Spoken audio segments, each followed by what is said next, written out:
আসসালামু আলাইকুম। Hello everyone. তো আজকে অনেকদিন পর একটি ভিডিও নিয়ে আসলাম এলজি টপ লোডিং ইনভার্টার 8 কেজির। তো এটার প্রবলেম হচ্ছে যে কাপড় ওয়াশ করার সময় ময়লা আসে। তো এই জন্য কাস্টমার প্রায় 10-12 দিন এটা বন্ধ রাখছে। বুঝতেই তো পারছেন উপরে কি ময়লা জমে আছে।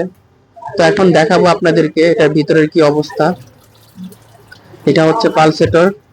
এটার ভিতরে ময়লাগুলো এখন স্টেক হয়ে আছে। কারণটা হচ্ছে যেহেতু 10-12 দিন বন্ধ ছিল, আমাদের কেউ ফোনে পায় নেই। তো আমরা একটু ব্যস্ত ছিলাম। তারপর আমরা কাস্টমার সাথে যোগাযোগ করে কাস্টমারের বাসায় আসলাম। এখন দেখাবো ভিতরের কি অবস্থা। তো দেখতেই পাচ্ছেন যে ভিতরের কি অবস্থা ভিতরে। তো এটা হচ্ছে ভিতরে ইনার ড্রাম। তো ইনার ড্রামের যে ময়লাগুলা এগুলা সব স্টেক হয়ে আছে। স্টক হওয়ার কারণও আছে, যেহেতু 10-12 দিন বন্ধ, ওই জন্য শুকিয়ে একদম স্টেক হয়ে আছে। তো এটা হচ্ছে ভিতরে যে মেইন ড্রাম, যেটাতে পানি জমে, এটার মধ্যেই পানি জমে। এটা তো অনেক ময়লা।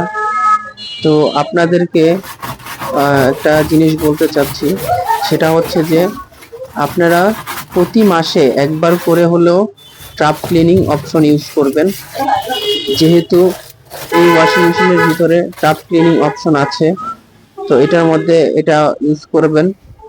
আর মানে এটা শুধু এলজিতেই ট্যাপ ক্লিন অপশন আছে এরকমটা না, কোনো কোনো ওয়াশিং মেশিনে থাকে বা কোনো কোনো ওয়াশিং মেশিনে থাকে না। তো ট্যাপ ক্লিনিং অপশন সিলেক্ট করে আপনি একটা ফেক ওয়াশ দিয়ে রাখবেন। তো এটা হচ্ছে ক্লিনিং করার পর ড্রাম, ইনার ড্রাম। তো অবশ্যই চেষ্টা করবেন প্রতি মাসে একবার করে ট্যাপ ক্লিনিং দেওয়ার জন্য, তাহলে ড্রামের ভিতরে কম ময়লা জমবে। তো এখন আমরা এটা ক্লিনিং করে ফেলেছি, সবকিছু চেক করছি। আর আমরা সকল সার্ভিস দিয়ে থাকি। আমাদের সার্ভিস নিতে চাইলে আমাদের সাথে যোগাযোগ করুন।